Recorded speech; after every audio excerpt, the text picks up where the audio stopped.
नमस्कार माननीय कुलपति महोदय और सभी साथियों। जैसा कि मैं थोड़ा सा ब्रीफ कर दूं, आज साहब का यहाँ पधारने का ऑब्जेक्टिव क्या था। इस बार महामहिम राज्यपाल महोदय की प्रेरणा से विश्वविद्यालय ने एक कार्यक्रम शुरू किया है, एक माँ पेड़ के नाम, एक विद्यार्थी एक पेड़। इस श्रृंखला के तहत आज सुबह माननीय कुलपति महोदय ने बीकानेर विश्वविद्यालय के कैंपस में पौधारोपण का शुभारंभ किया। उसके बाद अभी बेबी हैप्पी महाविद्यालय में वीसी साहब संबंध महाविद्यालयों में पौधारोपण की शुरुआत हनुमानगढ़ जिले में करेंगे और बाद दोपहर 3 बजे सूरतगढ़ पीजी कॉलेज सूरतगढ़ में इसी श्रृंखला में गंगानगर जिले में पौधारोपण का आगाज़ किया जाएगा। ये एक पखवाड़ा मना रहे हैं हम, 31 जुलाई तक चलेगा, जिसमें प्रत्येक महाविद्यालयों में बहुत सारे पेड़ लगाने की योजना है। इसी श्रृंखला में एक चूरू जिला बचेगा, वीसी साहब 31 जुलाई से पहले वहाँ भी एक जगह जाकर इस कार्यक्रम का शुभारंभ करेंगे। ये अभियान की शुरुआत हम लोगों ने 5 सितंबर से की थी, जब विश्व पर्यावरण दिवस मनाया जाता है। तब ये नोटिस किया था कि राजस्थान का जो ग्रीन कवर है, जिसको हम फॉरेस्ट कवर कहते हैं, वो इस विशाल भूभाग का 10% से भी कम है, 9.6% अगर कहा जाए तो, और वो भी अधिकतर ईस्टर्न राजस्थान में है। हमारी तरफ ये ट्री कवर और भी कम है, और उसकी वजह से जो आपने नोटिस किया होगा, हम सब ने नोटिस किया कि गर्मी का प्रकोप बढ़ा, और इस बार लगभग कहते हैं कि 10 शताब्दी की सबसे ज़्यादा गर्म सीज़न गया इस बार।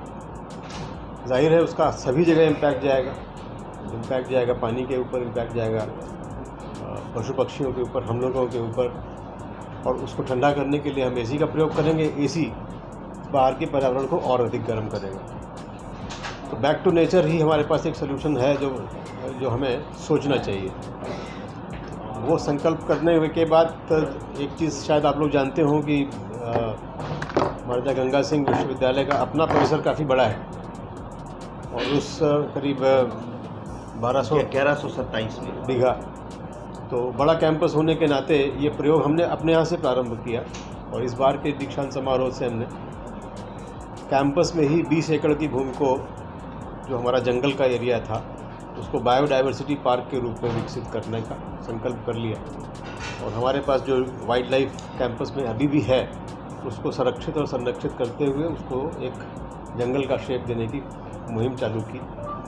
और उसी दिन हम लोगों ने ये संकल्प किया था कि इस वर्ष बरसात होते ही हम पूरे परिसर में 11,000 वृक्षों का आरोपण करेंगे इस बार, जिसकी शुरुआत हमने 5 से सिंबॉलिक की थी, क्योंकि आप जान रहे हैं 5 को बहुत ज़्यादा गर्मी थी और उस समय वृक्षों का बचना लगभग असंभव था।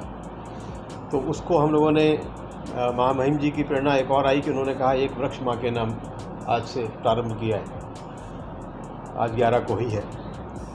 उससे लेकर हम लोगों ने ये देखा कि 15 से 30 जुलाई तक एक पखवाड़ा मनाया जाएगा, जिसमें व्यापक स्तर पर हर महाविद्यालय से ये आग्रह किया गया है कि आप जितना हो सके, संख्या तो हमने उनको ये दी है कि एक विद्यार्थी एक वृक्ष। ये अगर हम संख्या करते हैं तो हमारे ही अपने संभाग में, हमारे ही अपने विश्वविद्यालय के कैचमेंट एरिया में 5 लाख वृक्ष लग सकते हैं, और वो इम्पैक्ट देगा। 1-2 पेड़ गार्डन में लगाने से इम्पैक्ट कभी नहीं आएगा, वो कार्बन फुटप्रिंट पर कोई असर नहीं डालता। तो ये व्यापक स्तर पर करने का मतलब है कि उसमें सघनता आएगी। जब सघनता आएगी तो उससे कुछ वैल्यूज़ मिल सकती है। 1-2 प्रयास और भी हो रहे हैं, हमारे यहाँ परिसर में काम शुरू हो चुका है, और मियावाकी फॉरेस्ट के ऊपर भी हम एक क्षेत्र में उसको इस्टेब्लिश करने की प्रक्रिया में है, उसकी नोहाउ के लिए बुलाया है। नीरी के साइंटिस्ट, नीरी नागपुर के साइंटिस्ट जो हैं, वो अगले महीने परिसर विज़िट करेंगे, और हमारे अपने क्षेत्र को देखते हुए, वेस्टर्न राजस्थान को देखते हुए इसके ऊपर काम करेंगे कि हम यहाँ पर और क्या चीज़ प्लांटेशन करें। कुछ गलतियाँ हुई हैं पास में भी, जैसे ऑस्ट्रेलियन बबूल मंगा लिया गया था, उसने पर्यावरण को नुकसान किया। अभी एक स्टडी आई है, जो अभी कौन से पेड़ की आई है जिससे कि नुकसान हुआ है लोगों का, जो हम लोग बहुत मात्रा में लगा रहे थे। तो बैक टू नेचर के मतलब यही है कि हमें साधारण रूप से स्थानीय वातावरण में चल सकने वाले वृक्षों का आरोपण करना है और जिसका इम्पैक्ट दिखाई पड़े। अगर एक विद्यार्थी एक वृक्ष, मैं तो अभी इसकी संकल्पना भी रखता हूँ कि आप बच्चे को डिग्री तभी दीजिए जब वो अपना वृक्ष दिखा दे। ये मैंने आते समय लगाया था, अब जाते समय आपको ये पेड़ दिखा रहा हूँ। तब तो उसने डिग्री अर्न करने की मेहनत की है, वरना उसने डिग्री अर्न करने की मेहनत नहीं की है। ये भी संकल्पना अभी इसके लिए मोटिवेट करेंगे और बाद में आके कई विश्वविद्यालयों ने इसको कंपलसरी भी किया होगा। अपने यहाँ साउथ में कई विश्वविद्यालयों ने कंपलसरी किया है कि आपने अगर पेड़ नहीं लगाया है तो आपने समझ लीजिए कि नॉन क्रेडिट कोर्स वाला है ना, वो आपने पार नहीं किया। बजाय इसके कि हम पर्यावरण की परीक्षा एक कराएं, जो इसे कराते हैं सबको पास करना पड़ता है, जिसमें जनरल एनर्जी की परीक्षा कराएं, उससे अच्छा है कि एक पेड़ लगवाएं और उस पेड़ का संरक्षण करके दिखाएं तो बच्चा उसको अर्न कर सकता है। ये भी एक व्यवस्था सोची जा सकती है। पेड़ों के पीछे इसलिए जोर ज़्यादा है क्योंकि ये अपनी बायोडाइवर्सिटी का मूल है, उससे ही सब कुछ चलना है। हमने बहुत व्यापक स्तर पर वनों को काटा है, इसमें कोई शक नहीं है, और उसके परिणाम भी भोग रहे हैं।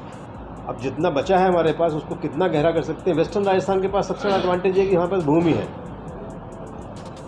जो ईस्ट के पास नहीं होगी, जो और प्रदेशों के पास नहीं होगी। हमारे पास भूमि की कमी यहाँ नहीं है, बट हम यहाँ चलने वाले वृक्षों को जितना सहजता से लगा पाएंगे, वो एक काम हम इस प्रकल्प के माध्यम से कर रहे हैं।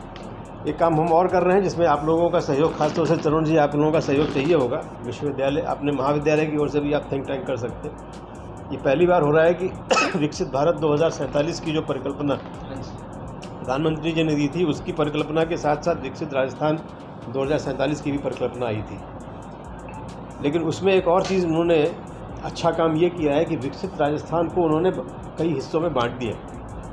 तो विकसित पश्चिमी राजस्थान की एक यूनिसेफ के साथ एक 2 दिवसीय बैठक 23 और 24 को इस बार हो रही है, जिसमें कि अगले 23 वर्षों के लिए इस एरिया के लिए उन 10 पैरामीटर्स के ऊपर क्या योजना बननी चाहिए, ये यहाँ के लोग तय करें और वो सरकार को सौंपें। बजाय सरकार हमें बताए, हम सरकार को बताएं कि यदि ये होगा, और उनमें सारी 10 चीज़ें हैं, वो जो हमारे सस्टेनेबल डेवलपमेंट गोल्स जिनको हम कहते हैं, उनमें सारे ही हैं।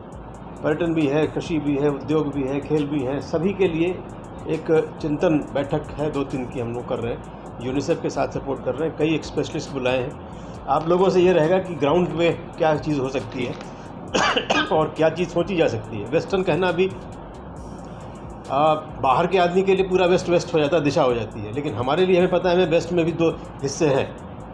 यानी चूरू एक अलग करेक्टरिस्टिक्स रखता है, तो बीकानेर अलग रखता है, गंगानगर अलग रखता है, तो हनुमानगढ़ अलग करेक्टरिस्टिक्स रखता है। तो इसके लोग बिल्कुल सर क्या सोच के कह सकते हैं, बता सकते हैं। वो योजना का काम भी हम लोग को इस बार हमें ऑफिशियली भी यूनिसेफ से लोकलाइजेशन ऑफ SDGs का प्रोग्राम मिल गया है, जो हम पूरे संभाग में इसको रन करेंगे। आप लोगों के सहयोग से हर महाविद्यालय एक गांव अडॉप्ट करेगा। ठीक है सर। और अडॉप्ट करने का मतलब कतई मत सोचिए कि आपके ऊपर फाइनेंशियल बर्डन होगा।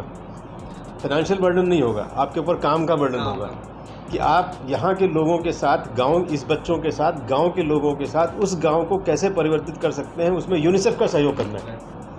यूनिसेफ कह रहा है हम पे पैसा है, लेकिन हम कर ही नहीं पाते क्योंकि हम पे लोकल सपोर्ट नहीं है।